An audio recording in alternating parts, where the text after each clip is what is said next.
Hello Starseeds and Lightworkers, welcome back to another video on Starseed Academy. My name is Jenny. Thank you so much for joining me again today. Today we're going to talk about something that I think most of us have gone through or are continuing to go through, and that's family drama and how to cope. So Starseeds often choose before they come to Earth. So when they're planning out this lifetime and they're getting all of their contracts in place, and they do this with their councils and their spirit team, all of their spirit guides, and usually the soul of their twin flame helps in that planning as well.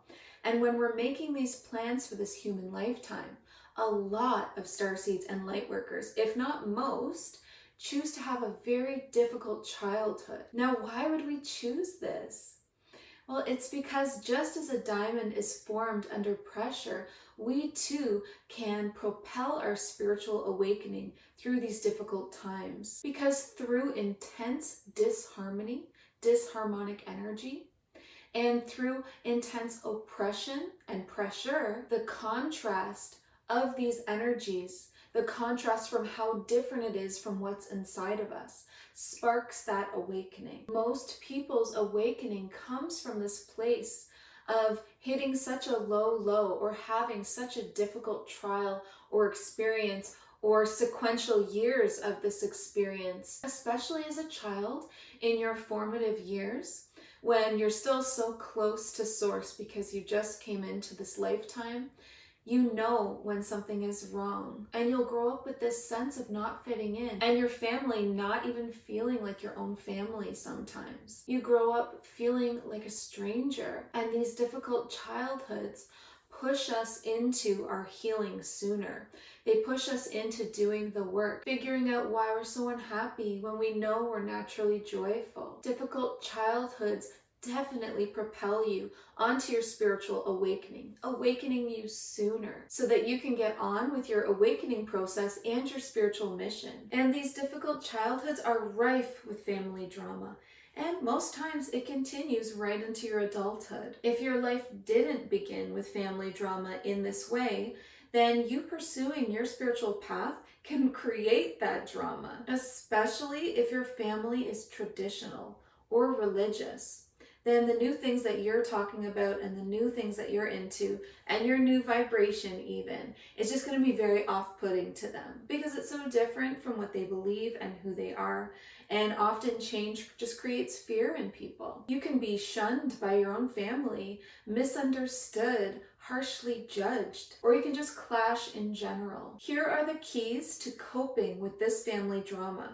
The first one is to remember to treat others how you want to be treated. Set the example and make the energetic environment going on inside of you one of kindness, love, compassion, and acceptance. Everything that you want to see from your family and your close friends and the world around you, well, create that within you. And that's what brings it about and attracts it to you. The second key is to remember that your triggers are your own. You can't blame others for being triggered. Those are your reactions, your reactive energy. And that's for you to go and be a little investigator and figure out why you're so triggered by someone from their words or their behavior towards you. What is it bringing up within you? Is it a past memory from childhood or young adulthood, from a past life? Do the work, seek it out and heal it. Every time you are triggered, it is medicine, pointing the way to your healing. The third key to coping with family drama is to allow others to be as they are, to accept them as they are. You have to allow others to have their own path, just as you have your own path. We don't always understand what a spiritual awakening looks like. So you don't know if they're on their very own version of that. All of our paths are so completely unique. With good intentions and love in our hearts, then we often arrive at the same place in the end. So try to focus on their good qualities. Be grateful if you still have your family in your life, because many people don't. Of course, when I say to be grateful for them, that doesn't mean to just allow them to treat you badly. You still have to have those healthy boundaries in place. And if somebody is purely toxic, then of course you need to remove them from your life. But you can still love them from afar. You can still accept them as they are, even from a distance. Send out that love and acceptance and wish them well on their path, truly. The fourth key to coping with family drama is to focus on your own path. Stay in your own lane. Focus on your growth. Work on you. Because as you grow in your spiritual truths, you will arrive at the understanding of oneness. And in that space, you will feel nothing but compassion for your family, even the difficult ones. So focus on growing your heart, growing your connection to Source, and your understanding of this true oneness energy. Focusing on your own growth will also set that example. You never know who's watching. And people, even if they don't know all the details and all of the hard work that you're putting into your spiritual growth, they will feel it. Your vibration, your frequency will feel different. And when they do come across you in life, they're going to feel that change. And they're going to start to wonder what you're doing that's so different than what they're doing, and why you're so happy and joyful. When you heal yourself, you heal the world, because your energy is connected to everything around you. So everything that you do for yourself, you do for others. The transformation of your pain is so powerful to the world and the collective consciousness. That's how you raise your vibration. And raising your own vibration raises the vibration of the world around you. The fifth key for how to cope with family drama is to do the shadow work. Do the shadow work within yourself. When you're getting triggered, deep dive and figure out what's going on in there.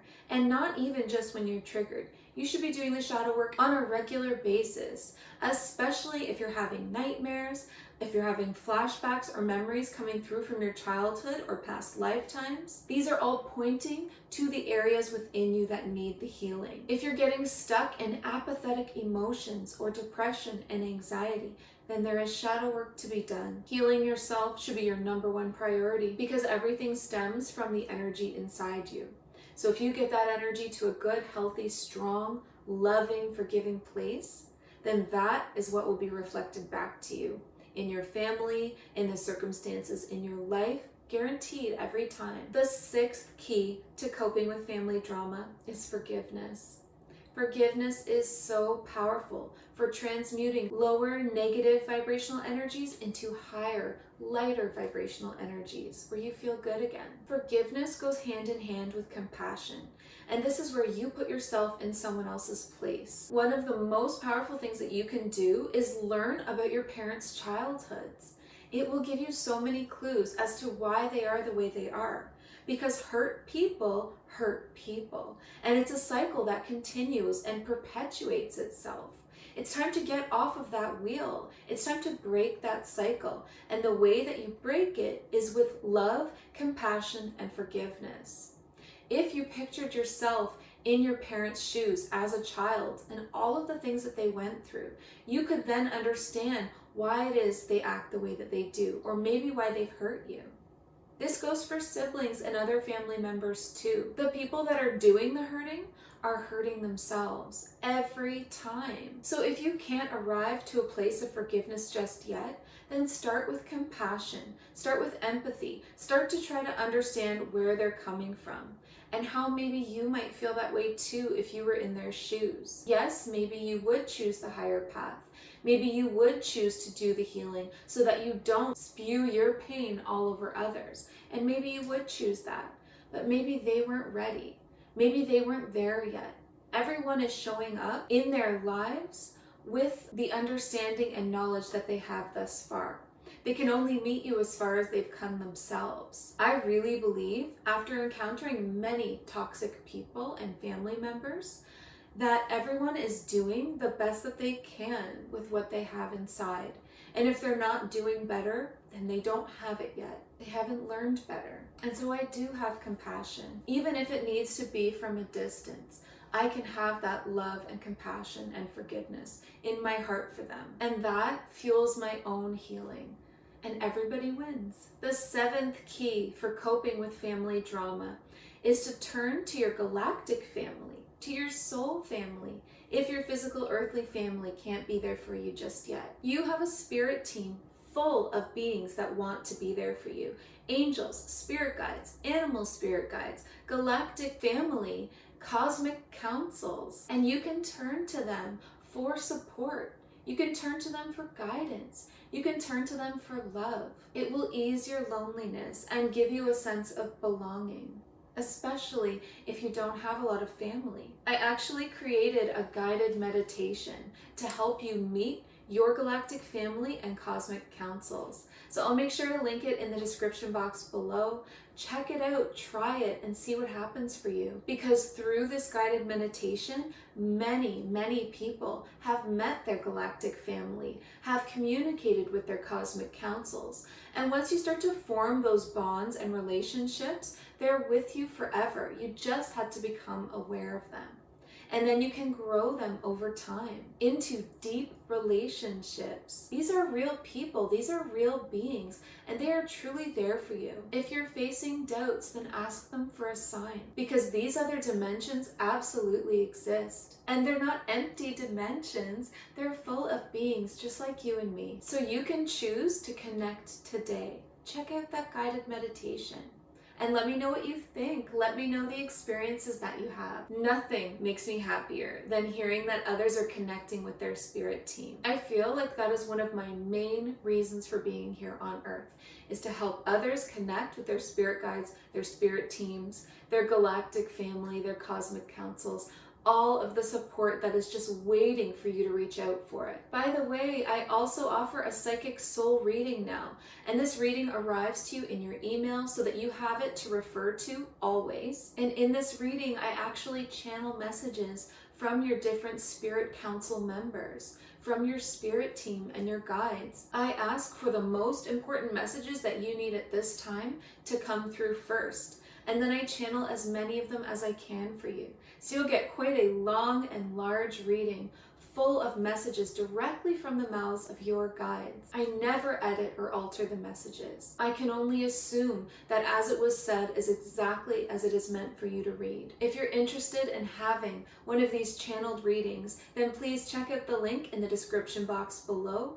You'll see both of my services that I offer, and there's also a link to a video there that explains the service in more detail if you have more questions. So you can check that out and learn exactly what you'd be receiving in that reading. I gotta say, I often cry and get really emotional when channeling those messages from your guides, because it is amazing how much they love us. Like, we don't realize. And if we could only see ourselves through their eyes, like the way that they see us, we would be so much easier on ourselves and give ourselves so much more loving support. They care so much, and they want to be involved in every little thing, like every little thing about your day.